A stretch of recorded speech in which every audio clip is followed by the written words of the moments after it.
Welcome to Life Happened, the place where people send in their very personal life stories for us to share with you.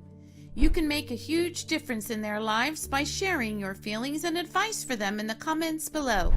My name is Stella, your host, and this story is from Kathleen. Dear Stella, I spent 2 hard years of my life working on my career path in college. I switched my major, as many do, from nursing to biomed and ended up finishing my degree with a 3.6 GPA. Note, impressive. Great job. My experience with nursing wasn't incredibly pleasant, as I recall a man who was bedridden who would not stop making incredibly inappropriate comments when I gave him bed baths. I spoke to the other nurses about it, and they all gave me the same answer. It is what it is. Just ignore him, and he's always been like that. I refused to be in an industry where I just had to accept that I was going to be harassed, and that people like him would face no repercussions for his actions. Note, so sorry to hear this. My father abused my mother when I was a child to the extent that she had a miscarriage. My mother, desperate to stay afloat, didn't say anything to him. She needed the money that my father brought in as an employee at Microsoft. I wasn't about to repeat my mother's mistakes. I value my dignity more than wealth. Note, domestic violence can certainly affect the entire family. Biomed wasn't an easier job by any stretch of the imagination, but I was good with working on the medical equipment. It came easy to me. I had recently moved to Houston with my husband to pursue a job opportunity. Over the next few weeks, I had partaken in 2 over-the-phone interviews,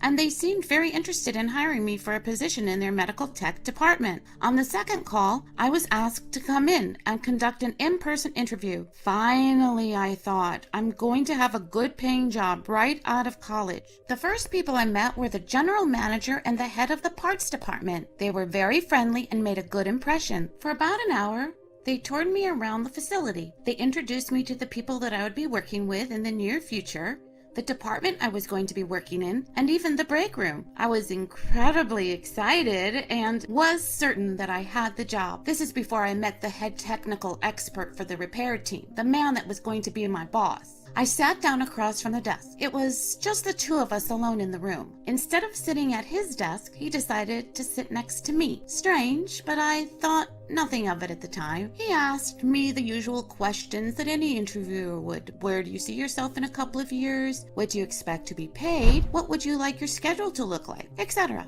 After we got past that, he suggested that the 2 of us go out and get drinks after he finished up for the day. I politely declined, as I did not think that it would be appropriate to go to a bar with him alone. As I said, I was married at the time.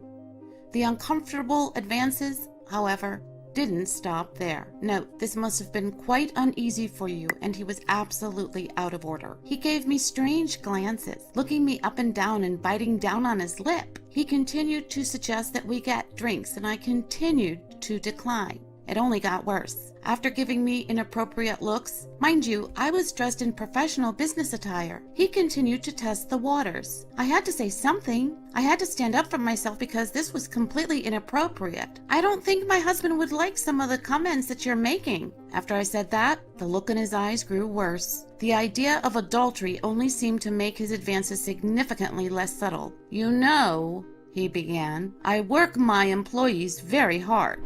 I don't want you to get upset or quit if I have to crack the whip on you. I gave him a nervous chuckle. Was this guy serious right now? I did my best to suffer through his violating glances and verbal harassment. Note, you should never have to put up with harassment, and this story reminds us of a topic which is discussed in a book that we mention in the description box below. And now would be a good time to hit the like button. Now back to our story. Finally, I was told to leave. Relief fell all over me. The last thing I wanted to do was spend another minute alone with this man. He informed me that he would speak with his other colleagues before they brought me onto the team. I emailed the company a thank you for taking the time to interview me. I waited days. Those days turned into weeks. They never told me one way or another if I had the job or not. I never got a response from my email. I even took the opportunity to make a few phone calls at different times. Always, I was told that the man who harassed me was not in the office. I was incredibly discouraged. More than discouraged. I was in disbelief. My first job interview out of college ended in being sexually harassed by the man who was going to be my boss.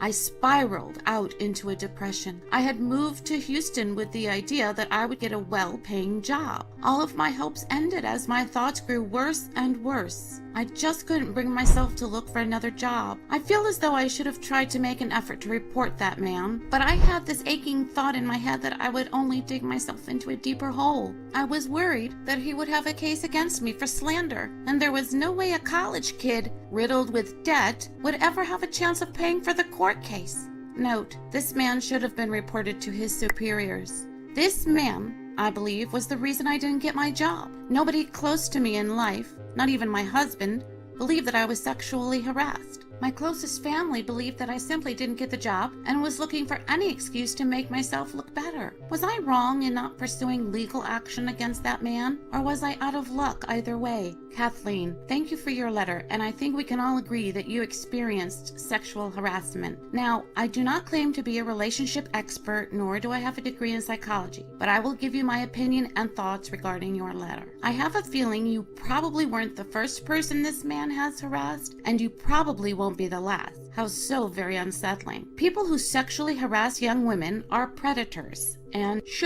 must be held accountable. You decided not to pursue it, but there is a probability this person will commit this type of violation against another young woman or even more. I understand your predicament and not wanting to pursue it, since there could have probably been some people who would have turned the tables against you. This was a possibility. On the other hand, the other people who interviewed and showed you around must have been serious in wanting to hire you. They all went to great extent in showing you the ropes. If you had reported this monster to someone, what reason or reasons could they have given you for not hiring you? You were very well suited and met all of the company's criteria. I have a sense that this predator's behavior may well be known to the other employees, and they were aware that he had sabotaged your chances of getting hired. I just believe that reporting him to the proper authorities may have resulted in you being successful, but there are many what-ifs. Obviously, this dilemma is in your hands, and you are the only one who must decide your course of action. But in my opinion, you are a victim of a terribly widespread problem in our society. We are all very sorry that this happened to you and wish you only great success in the future. Never give up, and please seek the advice of a professional should you see fit to do so.